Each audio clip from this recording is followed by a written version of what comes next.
ஆகா கல்யாணம் சீரியல்ல மகாவும், சூர்யாவும் லேப்டாப்லாம் எடுத்துட்டு வந்து வைக்கிறத பார்த்துட்டு, நம்ம கௌதம் எனக்காக ஏதாச்சும் ஸ்பெஷலா பண்றீங்களா ப்ரோ? அப்படின்னு சொல்லி கேட்க, ஆமா, ஆமா அப்படின்னு சொல்லிட்டு லேப்டாப்ப ஆன் பண்றாங்க. சோ இப்ப என்ன நடக்குது அப்படின்னு பார்த்தீங்கன்னா, ஒரு போலீஸ் ஆபீசர் வராங்க. சோ மலேசியன் போலீஸ் ஆபீசர் தான் நம்ம மகாவோட ஃப்ரெண்டு. என்ன ஏதாச்சும் கொரியன் படம் போடுறீங்களா? இந்த நேரத்துல எதுக்கு படம்லாம் போட்டுக்கிட்டு இருக்கீங்க? அப்படின்னு கேட்க, அதுக்கப்புறம் வந்து பார்த்தீங்கன்னா, முக்கியமான ஒருத்தர நான் உங்ககிட்ட காமிக்க போறேன் அப்படின்னு மகாவும், சூர்யாவும் சேர்ந்து சொல்ல, அது வேற யாரும் இல்ல மதன் தான் அப்படின்னு சொன்ன உடனே, இந்த பக்கம் கௌதமுக்கும், சித்ரா தேவிக்கும் தூக்கி வாரி போடுது. வசமா மாட்டிக்கிட்டோமே அப்படின்னு சொல்லிட்டு வந்து பாத்தீங்கன்னா, கௌதம் எப்படியாச்சும் அவாய்ட் பண்ணணும் அப்படிங்கிறதுக்காக, இப்ப ஃபங்ஷன் நடக்கிறப்ப இதெல்லாம் எதுக்கு இங்க கொண்டு வந்து போடுறீங்க அப்படின்னு கௌதம் சொல்றாப்ல. கொஞ்சம் பொறுங்க அப்படின்னு உடனே வந்து பாத்தீங்கன்னா, அந்த போலீஸ் ஆபீசர் மதன அடிச்சு இழுத்துக்கிட்டு வராங்க.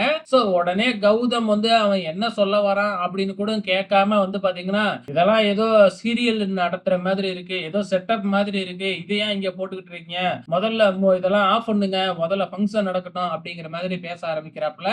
ஆனா, அங்க இருக்கிற சூர்யா, மகா இருந்துகிட்டு, "கொஞ்சம் பொறுங்க.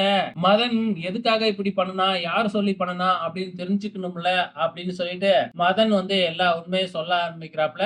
"என்னைய இப்படி செய்ய சொன்னதே கௌதம் தான்." அப்படின்னு ஓப்பனாவே சொல்லிடுறாங்க. இத சொன்ன உடனே கௌதம் வந்து, "இதெல்லாம் நம்ப முடியாது. இவங்கலாம் டிராமா ஆர்டிஸ்ட். வேணும்னே இவன் சொல்றான்." அப்படி இப்படின்னு ஏதேதோ சொல்லி பார்க்குறாங்க.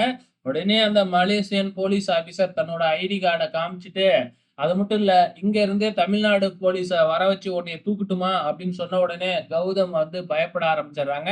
அதுக்கப்புறம் வீடியோ காலும் கட் ஆயிடுது. இதுக்கப்புறம் கௌதம் வசமா மாட்டிக்கிட்டாப்ல. சித்ரா தேவி வந்து பாத்தீங்கன்னா, உடனே கௌதம போட்டு அடி அடின்னு அடிக்கிறாப்புல. எதுவுமே தெரியாத மாதிரி, "ஏன்டா இப்படி பண்ணுன?" அப்படின்னு சொல்லி சித்ரா தேவி வந்து ஏதோ நல்லவங்க மாதிரியும் கௌதம போட்டு அடிச்சு வீட்ட விட்டு வெளியில போடா அப்படின்னு அடிச்சு தொரத்திக்கிட்டே போறாங்க. இந்த பக்கம் சூர்யா வந்து பாத்தீங்கன்னா, சித்ரா தேவிய தடுத்து ஏன் இப்படி எல்லாம் பண்றீங்க அப்படின்னு கேட்க, இந்த பக்கம் நம்ம மகா போயிட்டு கௌதம்க்கு அட்வைஸ் பண்ண, இன்னி எபிசோடு இப்படியே முடிஞ்சிருச்சுங்க. வெயிட் பண்ணி பார்க்கலாம் நாளைக்கு என்ன நடக்க போகுதுன்னு.